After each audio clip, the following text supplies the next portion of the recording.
Yo. Alright. And getting started on this, whatever you want to call this coaster, Vortex, Whirlpool, I don't know. Just giving a quick tutorial on what I'm doing here. So, this is taking forever. But basically, here's your general principle. The ride's starting with this going into a whole bunch of circles down through a vortex of water. I'm trying to make this a whole waterfall, whirlpool type thing. Again, taking forever. Here's a quick little overview of what I'm doing. These are, again, individual pieces for each little, what do I call it, water spout. Okay, that takes forever to just place one of these. So basically what I'm doing, there's a cool little tool. You can select multiple items at once. So after I placed like 10 of these, I started using the multi-select and then duplicated and got a bunch more and then a bunch more. Now you see if I grab this little area right here, I just grabbed 160 of them.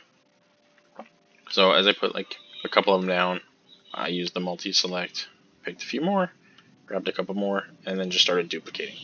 So what I got right now is just a cluster of them. So I'm going to copy or duplicate, and now I've got 160 of these all at once. And then I can use shift to lower and raise and lower, get them kind of where I want. When they're grayed out like that, that means they're underground. When they're not grayed out, that means they're above ground, and you can kind of see them a little bit, which is annoying, but is what it is. To get the spray exactly where I want it, I gotta have them a little bit above ground, unfortunately. So I'm gonna put this a little bit closer. This part is obviously going to result in the coaster getting a little bit wet as it goes through. Anyhow, here we go. Then there's this other tool that I can push. I'm going to lower it just a smidge more if possible. Let's see how that looks. That looks a little better. So I'm going to try and push it right here. And then when I hit X, then you get these tools that you can raise. You can push forward and backwards, left and right with these. And these other grids. This is what I want right now because I want to turn these to match the circle that I have going for the waterfall basically. So I'm going to twist this a little so it kind of matches the angle there. And then I'm going to go back to my X. I don't even know what you want to call these. Push this back just a smidge because I basically want the water running over the edge. I don't really want the coaster getting completely soaked, but it is what it is. As I go through, I might tweak the coaster a little bit to try and get it out of this zone. I'm probably going to end up leaving it because it's too much work to go back and redo the coaster once you have it kind of where you think you want it. I'm debating, even once I get this piece, once I get this whole outer edge of the waterfall, I'm debating redoing this whole coaster, to be honest. This whole, not the outside section, but the internal section, because it was just a experiment and disaster. This other thing that I tried with the actual waterfall pieces, I'm going to do something with that, but it's going to be the same type of thing. I'm going to get a few of them in a row where I want them, looking how I want, and then once I get a cluster of them, then I'm going to do the duplicate thing again. So, yeah, one more time, I just hit check, it's done. Now they're up.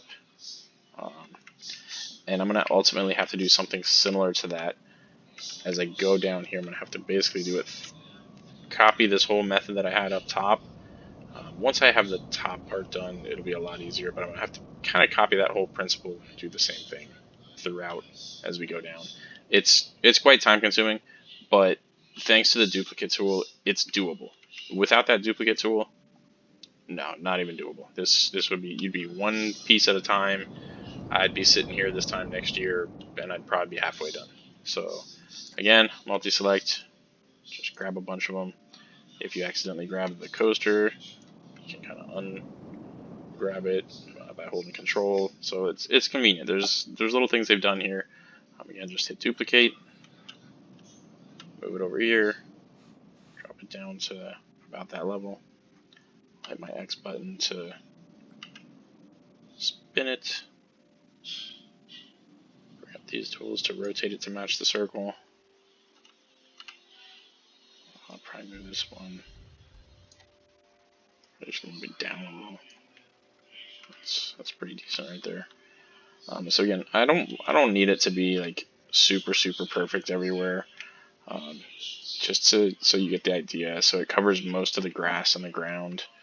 So it does, hopefully, when I'm finished, look like you were going into some type of little waterfall and vortex. That's what I'm going for here.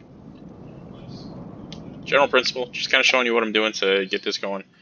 At this rate, I think I could probably spend about 15 to 20 more minutes and at least get the top part of the circle done within about that amount of time.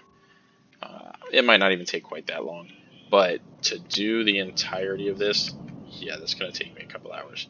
So we'll see where it goes. Once I finish the top of it, and then I'm going to play around with these other waterfall pieces. Like you see this and these are different waterfall pieces. I've just kind of aimed them so they're spraying down. So I'll play around with that a little bit.